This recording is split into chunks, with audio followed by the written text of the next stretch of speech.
2025년 수능 영어 22번입니다. 10명 중에 9명은 풀었다는 답을 맞추었다는 비교적 쉬운 문제입니다. 다음 글의 요지로 가장 적절한 것은 제가 질문에서 요지와 가장 적절을 밑줄과 굵은 글씨로 강조해 보았어요. 제가 귀에 못이 박히도록 반복해서 다른 문제 풀이에서도 말하게 되겠지만 가장 적절이라는 말이 질문에 있기 때문에 5개 선택지 중에 아무것도 답이 아닌 것 같아도 그중에 그나마 가장 적절한 것을 고르셔야 하고 2개가 답이 될 가능성이 있을 때에는 그중에 가장 답으로서 적절한 것을 고르셔야 합니다. 선택지 보겠습니다. 이번에는 문제가 쉬우니까 선택지 읽을 때 영어로도 한번 바꾸어 보는 여유를 발휘해 보도록 하죠.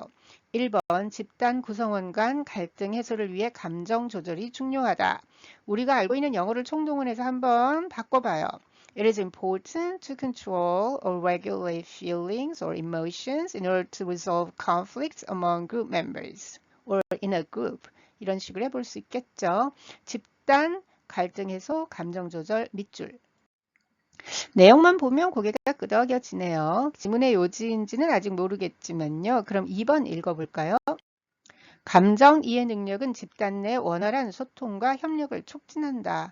The capability or ability to understand emotions facilitates smooth or effective communication and cooperation within a group 정도로 영어로 표현해 볼 수 있겠죠. 감정 이해, 집단, 소통과 협력, 밑줄. 이것도 내용만으로는 뭐 그렇겠지 하면서 동의가 충분히 되네요. 허튼 소리 아닌 것 같죠? 이제 3번. 타인에 대한 공감 능력은 자신의 감정 표현 능력을 향상한다. 영어로는 여러 가지 형태로 번역이 가능하지만 간단하게 empathy enhances the ability to express emotions라고 해보고 넘어갈게요. 공감, 감정 표현, 밑줄. 여기서는 3번은 말이죠. 1, 2번과 분위기가 좀 바뀌어요. 달라요. 집단 얘기가 안 나고 개인적 관계로 초점이 옮겨지고 있어요. 4번 볼까요? 감정 관련 어휘에 대한 지식은 공감 능력 발달의 기반이 된다. 여러 가지 번역이 가능하지만 대충 emotion related vocabulary serves as the basis for the development of empathy라고 해볼 수 있겠네요. 감정 관련 어휘, 공감 능력 발달 밑줄, 감정 표현에 필요한 어휘를 많이 알면 공감을 잘할 수 있다는 말이네요. 이제 5번. 자신의 감정 상태에 대한 이해는 사회성 함량에 필수적이다. An understanding of your own emotional state is an essential element in cultivating your social skills 정도로 해볼 수 있겠어요? 감정 상태 이해, 사회성 함량의 밑줄. 자, 이 말도 다 고개가 끄덕여지네요. 지문을 읽어봐야만 되겠어요. 아이고, 개미 군단이 기어가는 것으로 보이시나요? 슬쩍 한번 눈으로 훑어보세요. 다행히 조금 전에 지문을 대충 영어로 바꾸어 봤을 때 나온 표현들이 등장하고 있네요. 이제 한 문장 한 문장 곱씹어 봅시다. The ability to understand emotions. 감정을 이해하는 능력은, 그리고는 M-가 나왔네요. 2개 M-C 사이에 감정을 이해하는 능력에 대한 부연 설명 또는 감정을 이해하는 것에 대한 부연 설명이 들어있을 거고요. 이제 그거 넘어서 is 뭐라고요? Particularly relevant in group settings. 특별히 관련성이 높아요. 어떤 환경에서? In group settings. 집단 환경에서. 단수 형태로는 in a group setting이라고 할 수 있겠죠. In group settings, in a group setting 한 단어처럼 입에 붙이세요. 복잡하지 않죠? 부연 설명은. 그런데 어떤 내용인 걸까요? To have a diverse emotion vocabulary, 다양한 감정 어휘를 갖는 것, 그러니까 감정과 관련된 어휘를 풍성하게 알고 있는 것을 말하는 거죠. And 그리고 to understand the cause and consequences of emotion. 이해하는 것 무엇을 the causes and 원인과 consequences 결과를 무엇의 of emotion 무엇 때문에 어떤 감정이 일어나고 그리고 그 감정이 가져오는 결과가 무엇인지 이해하는 것. 네, 그 감정이 그것이 감정을 이해하는 능력이라는 거네요. 여기서 문제 푸는 것과 관련 없지만 부정부 관사 A, 어가 붙은 vocabulary가 어떤 개인이 가진 감정 관련 어휘 전체를 하나로 본 거예요. 그래서 어가 붙었어요. 단어 하나하나, 표현 하나하나를 말하는 게 아니라 어떤 개인이 가진 그 어휘 전체를 일컫는 거예요. 그리고 여기서 한번 우리가 m 대시 없이 문장 한번 써볼게요. 그 써보기 전에 뭐 감정을 이해하는 능력은 감정을 이해한다는 것은 풍성한 감정 관련 어휘력을 갖추고 감정의 원인과 결과를 이해한다는 것인데 특별히 집단 맥락에서 유관성이 높다 이런 한국어죠. 이거를 우리가 m 대시 없이 써볼게요. 아이고 복잡. 이거 뭐 어때요? m-를 써주지 않으니까 주저리 말하는 느낌이 들잖아요. 그래서 m-를 왜 글 쓰는 사람들이 애용하는지 알 수 있을 것 같아요.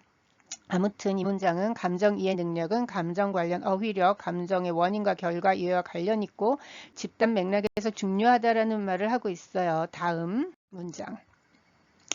Individuals who 어떤 개인들, 어떤 사람들 are skilled in this domain 이 영역에서 능숙한 사람들. 이 영역에서 능숙한 사람들. 그러니까 감정 이해 능력이 뛰어난 사람들은 are able to 뭘 할 줄 알아요? express emotions and feelings. 영어는 emotions, feelings 나오는데 이거 막 둘 다 감정이라고도 할 수 있는데 여기 두 개 나왔으니까 우리 감정과 느낌이라고 해줍시다. and moods, 기분을 표현할 줄 알아요. and thus, 그래서 뭐 할 줄 알아요? may facilitate, 촉진할 수 있어요. clear communication between co-workers. 명확한 의사소통을 직장 동료들 간에 촉진할 수 있어요. 자, 이제 뜻을 파악했으니까 군소리 몇 마디 하고 갈게요. emotions, feelings, and moods에서 뭐 이상한 거 못 느끼셨어요? 뭔가 빠진 듯한 느낌적 느낌? and 앞에 콤마가 없잖아요. 아, 그럼 시험 문제 틀린 거예요? 아니요. 3개 이상 나열하면서 마지막 항목 앞에 and를 둘 때 그 앞에 콤마를 두냐 안 두냐는 진짜 엿장수 마음대로예요. 영국 주간지에서 이코노미스트 보세요. 안 써요. 그런 콤마. 각 기관마다 자기가 정한 편집 방침이 있는 거예요. 그래서 제 생각에는 그 수능에서 이 두 가지가 다 있다는 걸 보여주기 위해서 어떤 문제에서는 쓰고 여기서는 안 쓴 것 같아요. 근데 이 콤마 별명이 있어요. serial killer 아니 serial killer 아니고 serial 콤마. serial 콤마, 옥스퍼드 콤마, 하버드 콤마라는 여러 가지 별칭이 있다고 하는데 저는 serial 콤마만 기억에 남더라고요. 자, 또 한 가지는 facilitate에 대해서 한마디 하고 갈게요. facilitate, 어원 아주 대충 확인하고 갈게요. 불어 공부하신 분들은 아시겠지만 facile 이 부분이 쉽다라는 뜻이에요. 그러니까 뭐 하기 쉽게 만든다는 거죠. 그래서 촉진한다 이런 거예요. 이제 세 번째 문장 갑니다. Furthermore, 더 나아가 더욱이 뿐만 아니라 they may be more likely to act 뭐뭐 행동할 가능성이 더 클 수 있어요. 딴 사람들보다 in ways that 대절의 내용의 방식으로 이것도 한 단어처럼 입에 붙이세요. in ways that 단수 형태로 많이 쓰는데요. in a way that 그렇죠. 이러한 방식으로 뭐 하는 방식? accommodate 수용하는 방식으로 무엇을 their own needs 자신의 필요 as well as 뭐처럼 the needs of others 남들의 필요처럼 그러니까 자신의 필요뿐 아니라 남들의 필요도 혹은 남들의 필요만큼 자신의 필요도 잘 수용한다는 거죠. 그렇게 수용하는 방식으로 행동할 가능성이 높다는 거죠. 그리고 뒤에 괄호가 있네요. 그리고 I.E. 있는데 I.E. 다음에 보통 콤마 있어요. 근데 여기 콤마를 생략하기도 해요. 이것도 아까 시리얼 콤마처럼요. 근데 이 IE 이거는 즉 이런 뜻이거든요. That is 이런 뜻인데 IE라고 읽어요. 그냥 IE cooperate 협동하는 거죠. 그러니까 앞에 말한 내용이 결국은 협동 잘한다는 뜻이야. 이런 얘기예요. 그러니까 협력하는 방식으로 행동할 가능성이 커요. 그런 사람들은. 자, 지금까지 읽은 내용을 정리하면 감정 이해를 잘하는 사람은 감정 관련 어휘도 풍부하고 감정의 원인과 결과도 잘 이해하고 이런 감정 이해 능력은 집단 환경에서 빛을 발하고요. 이 영역에서 능숙하면 감정과 기분 표현도 잘하고 직장 동료 간 명확한 의사소통도 촉진해요. 그리고 자신과 타인의 필요를 잘 수용해서 협동도 더 잘할 수 있대요. 정말 중요한 능력이겠네요. 다음 문장으로 넘어가기 전에 여기서는 accommodate이라는 단어 보고 갈게요. 대략적으로 단어를 쪼개보자면 AC 부분과 욕 아니고요. accommodate 부분으로 나눌 수 있는데요. 자세한 건 제가 적어놨는데 건너뛰고 서로 맞춘다, 적합하게 하다 이런 뜻에서 수용하다, 필요한 것을 공급하다 이런 뜻이 나왔다고 해요. 그래서 accommodate, 살거나 지낼 공간을 제공하다, 수용하다 이렇게 된 거예요. 그래서 C가 둘이고 M이 둘이 된 거예요. 왜 그렇게 됐는지 눈에 보이시죠? 제가 컬러를 칠해놨어요. 그리고 accommodations 이렇게 명사형에 s 붙이면 숙박시설 이렇게 됩니다. 여기 뒤에 s 붙는 거 유의하시고요. 다음 문장. In a group conflict situation, 집단 갈등 상황에서, for example, 예를 들자면, for example은 문장 앞으로 갈 수도 있어요. A member with, 뭘 가진 구성원은 a strong ability to understand emotion, 감정을 이해하는 강력한 능력. 감정 이해 능력이 뛰어난 구성원은 will be able to express, 뭘 표현할 수 있을 거예요.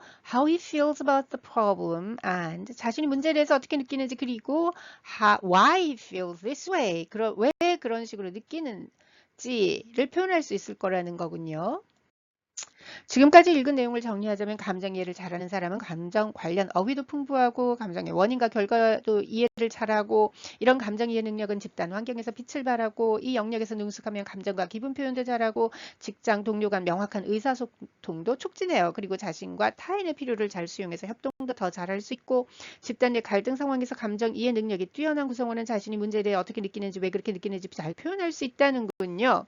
다음 문장으로 넘어가기 전에 문제 푸는 것과 무관한 두 가지 짚고 넘어갈게요. 여기서 멤버를 he로 받았잖아요. 요즘은 실제 이렇게 he로만 받는 일이 드물어요. he or she로 받기도 하고 하나의 글 안에서 he와 she를 혼용해서 배분하기도 하고 단수를 받을 때조차 성별이 구분이 없는 they로 받기도 합니다. 제가 개인적으로 느끼기에 점점 they로 나아가는 추세인 것 같아요. 영국은 확실히 they로 많이 받는 것 같아요.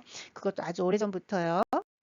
또 한 가지는 a strong ability to understand emotion, 감정을 이해하는 강력한 능력은 여기서 emotion에 s를 붙이지 않았네요.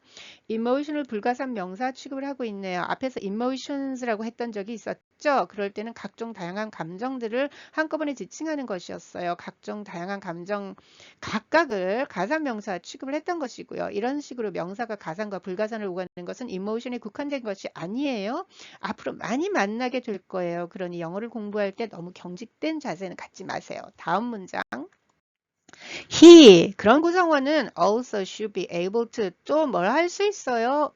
참고로 여기서 should의 용법은 뭐뭐 하는 게 좋다, 바람직하다라는 권고의 뜻이 아니라 뭐뭐 하기 마련이다, 뭐뭐 하는 게 자연스럽다, 당연히 뭐뭐 하게 된다라는 기대되는 귀결, 정상적 귀결, 합리적 귀결의 뜻이랍니다. Take the perspective of 누구의 관점을 취할 수 있어요? 누구의 관점에서 상황을 바라볼 수 있어요? 누구의 입장에서 생각해 볼 수 있어요? The other group members 다른 구성원들의 and 그리고 understand why 이유를 이해할 수 있어요. They are reacting in a certain manner. 그들이 어떤 특정 방식으로 왜 반응하는지 그 이유를 이해할 수 있어요. 지금까지 읽은 내용을 정리하자면 감정 이해를 잘하는 사람은 감정 관련 어휘도 풍부하고 감정의 원인과 결과도 이해를 잘하고 이런 감정 이해 능력은 집단 환경에서 빛을 발하고 이 영역에서 능숙하면 감정과 기분 표현도 잘하고 직장 동료 간 명확한 의사소통도 촉진해요. 그리고 자신과 타인의 필요를 잘 수용해서 협동도 더 잘할 수 있고 집단 내 갈등 상황에서 감정 이해 능력이 뛰어난 구성원은 자신이 문제에 대해 어떻게 느끼는지 왜 그렇게 느끼는지 잘 표현할 수도 있고 타 구성원의 입장을 잘 이해할 수 있다는군요. 중요한 게 뭐예요? 감정 이해 능력이 능력 또는 감정 이해 능력이 뛰어난 사람이 집단 내에서 어떤 효용을 갖는지가 주제가 되겠네요. 그래서 주제문을 앞에서 던진 뒤 그 내용을 하나하나 풀어갔네요. 선택지로 돌아가 볼까요? 1번 집단 구성원 간 갈등 해소를 위해 감정 조절이 중요하다. 글쎄요. 이것이 주제문 또는 요지에게는 주변부적인 말이군요. 2번 감정 이해 능력은 집단 내 원활한 소통과 협력을 촉진한다. 이거 강력한데요. 우리가 읽은 글의 요지로서 자격이 있어 보입니다. 3번 타인에 대한 공감 능력은 자신의 감정 표현 능력을 향상한다. 지문과 무관하게 볼 때는 말이 되는 것 같지만 지문을 읽고서 요지인가를 따지는 측면에서는 이게 웬 개소리야. 아이고 죄송합니다. 4번 감정 관련 어휘에 대한 지식은 공감 능력 발달의 기반이 된다. 맞는 말이지만 요지라고 보기에는 역시 주변적이죠. 5번 자신의 감정 상태에 대한 이해는 사회성 함량의 필수적 요소이다. 이것도 그럴싸한 말이지만 우리가 읽은 지문의 요지라고 보기에는 무리가 큽니다. 그래서 저는 많은 수험생 여러분과 마찬가지로 2번을 답으로 선택하고자 합니다. 여러분의 선택은 몇 번입니까?